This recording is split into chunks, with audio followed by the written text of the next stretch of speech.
देखिए, अभी आज जो है जयश्री विधानसभा में उपचुनाव हो रहा है और हमारी पार्टी समाजवादी पार्टी के प्रत्याशी भाई राकेश यादव जी प्रत्याशी के रूप में आज नामांकन कर रहे हैं। आज हम सभी लोग सिंपल तौर पर नामांकन हो रहा है और उपचुनाव जीतने भी जा रहे हैं। आप दें हम कि अभी रुके आप जवाब दे दीजिए।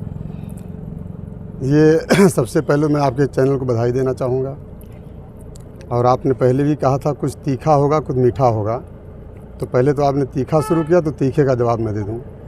जब से आपने कहा कि आप दिखाई नहीं पड़े, अब या तो गलतफहमी है, कुछ लोग इस तरीके से विरोधी पार्टी के लोग इस तरीके से आरोप लगाना। एक सांसद 5 विधानसभाओं का क्षेत्र होता है और महीने में लगभग 15 से 20 दिन में क्षेत्र में रहा।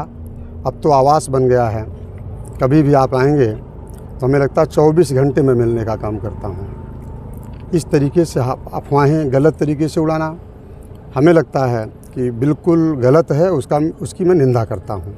साथ साथ जहाँ आज लोकसभा का चुनाव बहुत एक दिन नज़दीक होता जा रहा है और जिस तरीके से इंडिया गठबंधन मजबूती के साथ चुनाव लड़ रहा है, आने वाले समय में जिस तरीके से समाजवादी पार्टी परिवार पूरी मजबूती के साथ लगा हुआ है और भारतीय जनता पार्टी पूर्ण रूप से घबरा गई है और देश में जब 4 जून को मतगणना होगी तो जो देश की आवाज़ आ रही है, इंडिया गठबंधन की सरकार बनने जा रही है। जब तक कैंडिडेट नहीं आता तो उसका कोई जवाब नहीं दिया जा सकता है।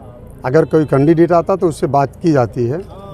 किसी के कैंडिडेट को उतारने से किसी का नुकसान नहीं होता, पहला काम। दूसरा काम, समाजवादी पार्टी और आज इंडिया गठबंधन के रूप में मैं पार्टी का प्रत्याशी हूं और मैं मजबूती के साथ पूरा समाजवादी पार्टी इंडिया गठबंधन चुनाव लड़ रहा है। कभी भी इंडिया गठबंधन कमज़ोर नहीं है और जहां दूसरे पार्टी की प्रत्याशी की बात आप कर रहे हैं, जब तक कोई प्रत्याशी उतरता नहीं और उसके बारे में कोई जवाब देना उचित नहीं। हंसी आ रही है ऐसे सवाल का जवाब देते हुए। सांसद मैं था और क्षेत्र की सम्मानित जनता ने मुझे प्यार और दुलार दिया था और दिया है। साथ साथ श्रावस्ती लोकसभा में जिस तरीके से हमें लगता है आज़ादी के बाद सदन में मजबूती के साथ मैंने सवाल उठाया है और उसी सवाल के जवाब में आज श्रावस्ती लोकसभा का विकास भी हुआ है। चाहे वो रेल लाइन रही हो, आज तक रेल लाइन का मुद्दा बहुत पुराना था और रेल लाइन को लोग कहते थे कि आज बनेगा कल बनेगा, हमें लगता डेट नहीं बताते थे। लेकिन मैं आपके चैनल को बताना चाहूँगा कि जब मैं सांसद बना, लगभग 8 से 9 बार मैंने सदन में माननीय मंत्री से सीधा सवाल किया कि खाली आप इतना बताएं कि आप श्रावस्ती हमारा अछूता जनपद है जहाँ रेल लाइन नहीं है, उसको कब आप बनवाना शुरू करेंगे, कब तक बन के तैयार हो जाएगा। इतना सीधा सवाल और इतना तीखा सवाल अगर मैं ना किया होता, जो पूरा देश सुन रहा था, आज उसी वजह से रेल लाइन पास हुई। लगभग 390 करोड़ रुपया अलॉटमेंट हुआ है और आज पत्थर भी गड़ रहा है जहाँ चिन्हित हो रहा है। दूसरा, हवाई यात्रा बहुत दिन से चल रहा था। हवाई यात्रा के विषय में 4 से 5 बार पत्र के माध्यम से मैंने सरकार को, प्रदेश सरकार को, मंत्रालय को मैंने अवगत कराया और आज उसी की देन है कि जो हवाई यात्रा की शुरुआत हो चुकी है।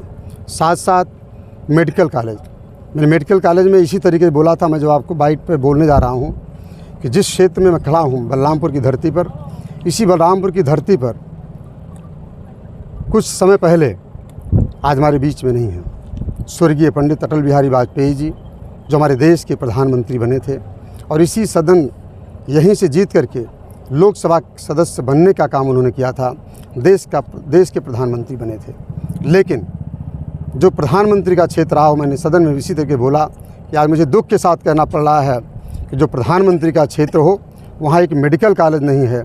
सरकार को हमारी बातों पर विचार करना पड़ा और आज मैं विपक्ष का सांसद ज़रूर था और आज उसी की देन है कि अगर मैं बोला ना होता तो मेडिकल कॉलेज यहाँ ना आता। साथ साथ रेलवे स्टाफ, चाहे वो कौआपुर हो, चाहे वो तुलसीपुर हो, चाहे वो पचपड़वा हो, चाहे वो गैसरी हो। आज हमने एक्सप्रेस गाड़ियों का ठहराव जो हम सफ़र ऐसी ट्रेन आज तुलसीपुर में खड़ी हो रही है। मैंने कई बार वहाँ के लोगों का थी